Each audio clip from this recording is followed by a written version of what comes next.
అండి చాలా సింపుల్‌గా చేసుకొని ఆలు కుర్మాని ఎలా తయారు చేసుకోవాలో చూసేద్దామా. ముందుగా స్టవ్ మీద పాన్ పెట్టేసుకొని ఒక 3 టేబుల్ స్పూన్స్ వరకు ఆయిల్ వేసేసుకొని, 1 ఇంచు దాకా దాల్చిన చెక్క, 2 యాలకులు, ఒక 3 లవంగాలు చేసుకొని పెట్టుకున్న మీడియం సైజ్ ఆనియన్ ముక్కలను కూడా ఇందులో వేసేసుకొని ఒక 2 నిమిషాలు బాగా ఫ్రై చేసేసుకున్నాక, ఇప్పుడు ఇందులోకి ఒక 2 పచ్చిమిర్చిని కూడా బాగా కట్ చేసేసుకొని ఆయిల్‌లో 1 నిమిషం పాటు బాగా ఫ్రై చేసేసుకున్నాక, ఇప్పుడు ఇందులోకి టేస్ట్‌కి సరిపడినంత సాల్ట్, కొంచెం పసుపును కూడా వేసేసి, 1 టేబుల్ స్పూన్ వరకు అల్లం వెల్లుల్లి పేస్టు, కొంచెం కరివేపాకును కూడా వేసేసి ఒక 2 నిమిషాలు బాగా ఫ్రై చేసేసుకొని, ఇప్పుడు ఇందులోకి 3 టేబుల్ స్పూన్స్ వరకు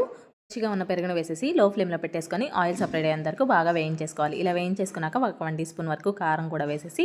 హాఫ్ టీ స్పూన్ జీలకర్ర పౌడర్, 1 టీ స్పూన్ వరకు ధనియాల పౌడర్‌ని కూడా వేసేసి 1 నిమిషం పాటు బాగా ఫ్రై చేసేసుకొని, మీడియం సైజు 3 బంగాళదుంపలను ఉడికించేసుకొని ఇలాగ పొట్టు తీసేసి ఆయిల్‌లో వేసేసుకొని ఒకసారి బాగా కలిపేసేసుకొని గ్రేవీకి సరిపడినంత వాటర్ పోసేసి లో ఫ్లేమ్‌లో ఒక 10 నిమిషాలు ఉడికించేసుకున్నాక, ఆ తర్వాత మూత తీసి చూస్తే గ్రేవీ అనేది కొంచెం చిక్కగా అవుతుంది. ఇప్పుడు ఇందులోకి హాఫ్ టీ స్పూన్ వరకు గరం మసాలా, 1 టీ స్పూన్ వరకు కసూరి మేతిని కూడా వేసేసి, సన్నగా చాప్ చేసుకొని పెట్టుకున్న కొత్తిమీర కూడా వేసేసి 1 నిమిషం పాటు కలిపేసేసుకొని స్టవ్ ఆఫ్ చేసి